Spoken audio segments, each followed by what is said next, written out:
Video start చేయడానికి ముందుగా నాదొక చిన్న రిక్వెస్ట్ ఫ్రెండ్స్. చాలామంది వీడియోస్ చూస్తున్నారు కానీ సబ్స్క్రైబ్ చేసుకొని చూడట్లేదు. దయచేసి నా ఛానల్ని సబ్స్క్రైబ్ చేసుకోండి. అలాగే మీరిచ్చే ఒక్కొక్క లైక్ నేను మరిన్ని ఇలాంటి వీడియోస్ చేయడానికి నాకు కొద్దిగా మోటివేషన్గా ఉంటుంది. నా కంటెంట్ మీకు నచ్చితేనే లైక్ చేయండి. అలాగే మీ అభిప్రాయాలను కూడా కామెంట్ చేయండి. నెక్స్ట్ టైం స్టోరీ చేసేటప్పుడు ఏవైనా కరెక్షన్స్ ఉంటే చూసుకుంటాను. ఇక లేట్ చేయకుండా స్టోరీలోకి వెళ్ళిపోదాం. ప్రకాష్ అండ్ తన వైఫ్ కుమారి గుజరాత్లోని ఒక కాలనీలో ఒక ఇంటిని రెంట్కి తీసుకుని ఉండేవారు. ప్రకాష్ ఒక గవర్నమెంట్ ఎంప్లాయీ. గుజరాత్ రైల్వే డిపార్ట్మెంట్లో వర్క్ చేసేవాడు. డిపార్ట్మెంట్ వాళ్ళు క్వార్టర్స్ కూడా ఇచ్చారు. అవి అంతగా నచ్చక, అందులోనూ తన హోదాకి ఈ క్వార్టర్స్ కరెక్ట్ కాదని తన ఫ్రెండ్ ద్వారా ఒక ఇంటిని రెంట్కి తీసుకున్నాడు. ప్రకాష్ అండ్ కుమారికి ఒక్కడే కొడుకు. తన పేరు హరి. 5th క్లాస్ చదువుతూ ఉన్నాడు. అలా ఒక 2-3 నెలలు గడిచిపోయాయి. పైగా కుమారి ఒక NGOని స్థాపించింది. అదే పనిలో పడి ప్రకాష్ కూడా ఆఫీస్ తర్వాత తన వైఫ్కి తోడుగా ఉండి ఏ రాత్రికో ఇంటికి వచ్చేవారు. ఇక వాళ్ళు రెంట్కి తీసుకున్న ఇల్లు చాలా పాతగా ఉండేది. అందులోనూ రాత్రి వాళ్ళ పేరెంట్స్ వచ్చే వరకు హరి ఒక్కడే ఉండేవాడు. అంతా నార్మల్గానే ఉండేది. చిన్నపిల్లోడు అవ్వడంతో ఆడుకోవడానికి ఎవరైనా తోడుగా ఉంటే బాగుండేదని, ఒక్కడనే ఉన్నాను అనే భయం, పేరెంట్స్ నాతో టైం గడపట్లేదనే బాధ హరికి ఎప్పుడూ ఉండేది. అలా రోజులు గడుస్తూ ఉన్నాయి. హరి వాళ్ళ పేరెంట్స్కి ఇంకా వర్క్లోడ్ పెరిగిపోయింది. వాళ్ళుండే ఇంటి చుట్టూ ఒక 25 నుంచి 30 మీటర్లలో ఒక్క ఇల్లు కూడా ఉండదు. అలాగే ఆ కాలనీలో ఉన్న మిగతా ఇళ్ళన్నీ ఒకదానికొకటిగా కనెక్టెడ్గా ఉంటాయి. ఆ కాలనీలో ఉండే వాళ్ళు ప్రకాష్ ఉండే ఇంట్లో దెయ్యం ఉంటుందని, ఇంతకుముందు ఎవరో ఆ ఇంట్లో ఆత్మహత్య చేసుకుని చనిపోయారని, ఆ ఇంటి మీద ఇష్టంతో ఆత్మలా మారి అక్కడే ఉంటున్నారని నమ్మేవారు. పైగా ఆ ఇంటికి ఓనర్ ఎవరూ లేరు. ఆ ఇంటి తాళాలు ఆ కాలనీ వాచ్మెన్ దగ్గర ఉంటాయి. ఆ ఇంట్లోకి దిగే ముందు ప్రకాష్ని ఆ కాలనీలో ఉండేవాళ్ళు అందరూ కలిసి చాలా వరకు హెచ్చరించారు. కానీ ప్రకాష్ చాలా మొండి. అసలు ఇవేమీ లేవు, అవన్నీ మూఢనమ్మకాలు, నేను ఇవన్నీ నమ్మను అని మొండిగా ఆ ఇంట్లోకి దిగారు. ప్రకాష్ అసలు దేవుడిని కూడా నమ్మడు. ఒక ఏథియస్ట్. ఆ కాలనీలో సగం మంది ప్రకాష్కి సపోర్ట్ చేయడంతో ఈ విషయం అక్కడితో ఆగిపోయింది. అలా ఒకరోజు హరి వాళ్ళ పేరెంట్స్ నైట్ ఇంట్లో లేరు. హరికి చాలా బోర్ కొడుతోంది. ఇక ఏం చేయాలో తెలియక టీవీ ఆన్ చేశాడు. టీవీలో ఈటీవీ ఛానల్లో రామ్ గోపాల్ వర్మ దెయ్యం అనే సినిమా వస్తూ ఉంది. హరి భయపడుతూనే ఆ సినిమాని చూస్తూ ఉన్నాడు. ఇంతలో కిచెన్లో స్టీల్ గ్లాసెస్ కింద పడ్డ సౌండ్ వినిపించింది. వెళ్ళి చూస్తే అసలు ఆ గ్లాసెస్ ఉండే చోటు గ్లాసెసే లేవు. సరేలే లైట్లే అని మళ్ళీ సోఫాలో కూర్చొని సినిమా చూస్తూ ఉన్నాడు. ఈసారి కాసేపయ్యాక ఒక సుత్తితో ఎవరో గోడను కొడుతున్నట్టుగా గట్టిగా శబ్దాలు వస్తున్నాయి. అప్పుడు హరి ఇంట్లో ఎవ్వరూ లేరు కదా, ఈ సౌండ్స్ ఏంటి అని అక్కడే ఆగిపోయాడు. చాలా భయపడుతూ ఉన్నాడు. అప్పుడే టీవీ వైపు చూశాడు.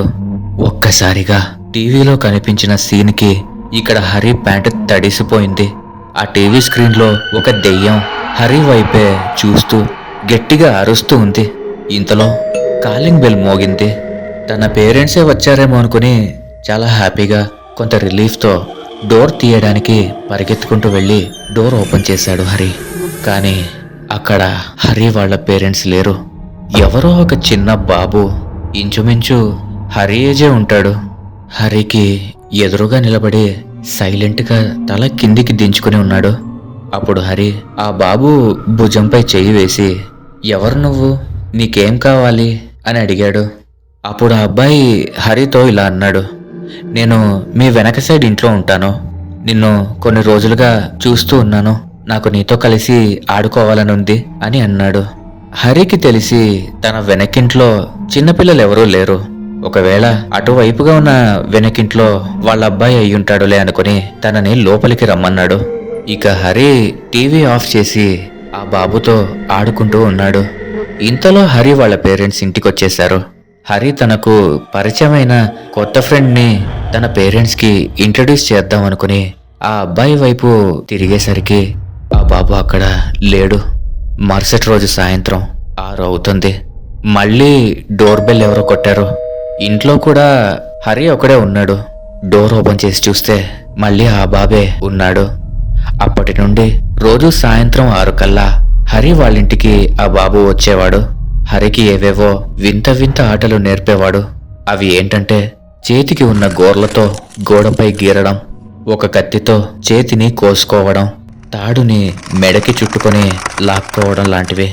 అలా ఒకరోజు ఆ బాబుకి హరి బెడ్రూమ్లో ఉన్న ఒక టెడ్డీ బేర్ బాగా నచ్చడంతో ఇది నేను తీసుకోవచ్చా అని హరిని అడిగాడు. హరి సరే అని అన్నాడో లేదో వెంటనే ఈ బొమ్మని మా తమ్ముడికి చూపించాలని చాలా ఫాస్ట్గా హరి వాళ్ళ ఇంటి వెనక సైడ్కి పరిగెత్తాడు. హరి కూడా ఆ బాబు వెంటే వెళ్ళాడు. వెళ్ళి చూస్తే అక్కడ అన్ని చిన్న సైజ్ సమాధులున్నాయి. ఇది చూసిన హరికి కాస్త బాధగా అనిపించింది. ఇంత చిన్న వయసులోనే తన ఫ్రెండ్ తన తమ్ముడిని పోగొట్టుకున్నాడని. అలా ఇంకొన్ని రోజులు గడిచిపోయాయి. ఎప్పటిలాగానే ఒకరోజు సాయంత్రం ఆ బాబు 6 గంటలకి హరి వాళ్ళ ఇంటికొచ్చాడు. హరి కూడా ఆ బాబుతో ఆడుకోవడానికి వెయిట్ చేస్తూ ఉన్నాడు. ఒక కొత్త ఆట నేర్పిస్తాను, పైకి వెళ్దాం పదా అని ఆ బాబు హరితో అన్నాడు. సరే అని హరి ఆ బాబుతో కలిసి ఇంటి టెర్రస్ పైకి వెళ్ళాడు. ఇంతలో ఆ అబ్బాయి ఇక్కడి నుంచి కిందికి దూకేద్దాం, ఈ ఆట చాలా బాగుంటుంది అని హరితో అన్నాడు. అప్పుడు హరి ఆ బాబుతో ఇక్కడి నుండి దూకేస్తే చచ్చిపోతాం కదా అని అన్నాడు. దానికి ఆ బాబు ఏమీ కాదు, నేను ఇక్కడి నుండి చాలాసార్లు దూకాను, నాకేమీ కాలేదు, కావాలంటే ఇద్దరం కలిసి దూకుదాం పదా అని ఆ బాబు అన్నాడు. అలా అనగానే హరి భయంతో వెనక్కి జరుగుతూ ఉన్నాడు. ఇంతలో ఆ బాబు కిందికి దూకేశాడు. కానీ తనకి ఏమీ అవ్వలేదు. ఈ ఇన్సిడెంట్ చూసిన హరికి నోట మాట రాలేదు. వెంటనే కిందకి పరిగెత్తుకుంటూ వచ్చేశాడు. ఇంతలో హరి వాళ్ళ పేరెంట్స్ కూడా ఇంటికొచ్చారు. హరి, ఎందుకు అలా ఆయాసపడుతున్నావు అని కుమారి అడిగింది. హరి తన ఫ్రెండ్ గురించి ఇప్పటి వరకు జరిగిందంతా తన పేరెంట్స్కి చెప్పేశాడు. హరి చెప్పింది విన్న వాళ్ళ పేరెంట్స్ దాని గురించి ఏం పట్టించుకోలేదు.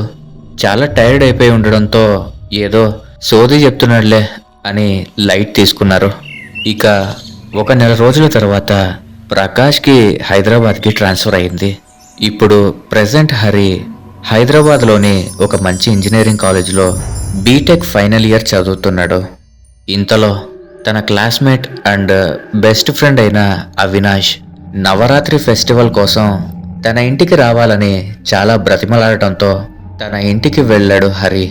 వాళ్ళ ఫ్రెండ్ ఇల్లు ఎక్కడో కాదు, వాళ్ళు ఇంతకు ముందు గుజరాత్లో ఉన్న అదే కాలనీలోనే ఉంది.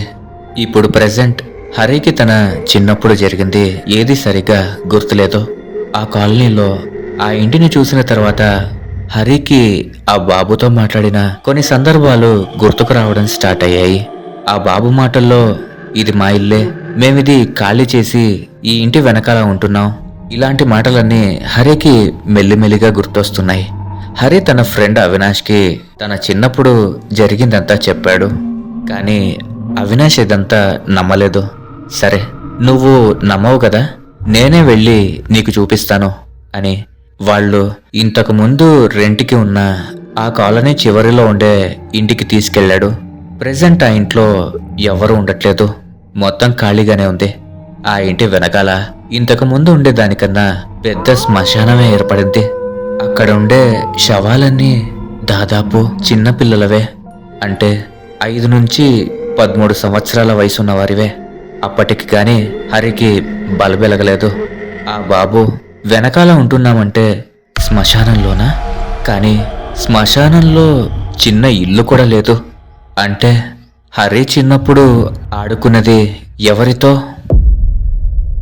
ఓకే ఫ్రెండ్స్, ఈ స్టోరీ కనుక మీకు నచ్చినట్లయితే ఖచ్చితంగా ఈ వీడియోని ఒక లైక్ చేసి మీ అభిప్రాయాలను కామెంట్ చేసి మీ స్నేహితులు మరియు బంధువులతో షేర్ చేసుకోండి. అలాగే మా ఛానల్ని సబ్స్క్రైబ్ చేసుకొని పక్కనున్న బెల్ సింబల్ని యాక్టివేట్ చేసుకోండి. Thanks for watching.